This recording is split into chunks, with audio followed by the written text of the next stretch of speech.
A long, long time ago, there lived a family on a farm surrounded by a beautiful landscape. They worked hard cultivating the crops, tending to the farm animals, taking care of each other, and the family had a peaceful life. But over time, things began to change. The children grew up, moving away for more opportunities in the city. The land all over was becoming less fertile. More people left for jobs in other parts of the country. The parents, getting much older and needing more support, reluctantly followed their children. The farmhouse was closed up for the time being, waiting till the family would decide its eventual fate. Several years later, one of the granddaughters decided to move back from the city to her family's farm, left abandoned for so long. She hoped to create a farm that could sustain itself economically while also modeling principles of sound land management and environmental sustainability. Together with friends, she got to work rebuilding the farm, hoping to develop a model of community-supported agriculture. Based on this model, local customers could sign up in advance for membership, receiving a weekly delivery of vegetables. And after a relatively short time, and with vegetables growing in abundance, the farm built a strong customer base. The granddaughter and her growing team at the farm began to offer educational programs. Members of a local women's economic cooperative came to study land management. They were visited at the farm by school children and regularly hosted volunteers who wanted to learn more about transitioning from traditional farming practices to more sustainable methods of agriculture. With all of this success, every week the team was approached with new ideas of how to expand the work at the farm. Up until now, they had been focusing primarily on vegetables, but what about producing fruit? What about growing freshwater fish in the nearby pond? Or adding chickens for the delivery of eggs, maybe expanding to goat milk and goat cheese, or honey? They began to get offers for more sophisticated farming equipment as well. And what about adding to their team? The granddaughter even got a call from an international nonprofit that was interested in partnering with her, with hopes of taking the model to other neighboring regions. So many ideas here and many opportunities. The team at the community farm knew that it was time to get their model down on paper. Questions they began to ask themselves included: what makes our work successful? What is our unique added value to the community? And what should we focus on moving forward?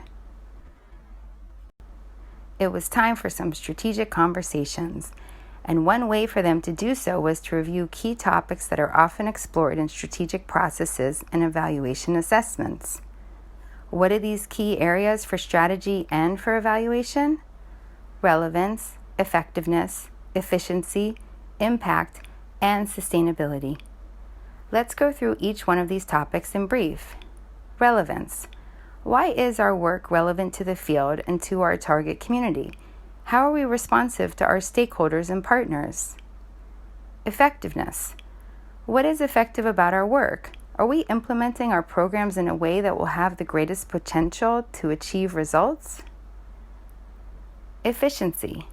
How are we making sure that we are most efficient in carrying out our programs? Is our input, such as money, hours, staff, equipment, in line with our output? Impact. How are we assessing our progress over time? How are we making sure that we are moving towards our desired long-term outcomes? Sustainability. How are we designing our work to be sustainable? How are we making sure to have results that are long-lasting? And what else does the team at the community farm add to their strategic conversations? Well, community-supported agricultural programs often map their assets based on 5 kinds of capital: human capital, social capital, natural capital, physical capital, and financial capital. This kind of framework is helpful for assessing a community-based agricultural model. We have first human capital. This is all about the people. Here we want to understand why individuals are involved in the farm and their motivations for participation. It can be everything from improved health and nutrition to better land management to greater profitability or environmental concerns. We also want to understand more about the skills and knowledge that is brought from the team, the members, the volunteers, and the surrounding community. So, we can consider here a question of effectiveness. For example, how does the community farm contribute to the health and well-being of its team, its local members, and volunteers? Next, we can explore social capital. This is all about creating networks of support and trust among your community partners. We examine here the informal networks, the dynamics, the social resources that are in place. This is understanding more about the relationships that facilitate such cooperation, for example, with other farmers, community groups, and the local women's economic cooperative. Here we can consider a question of relevance.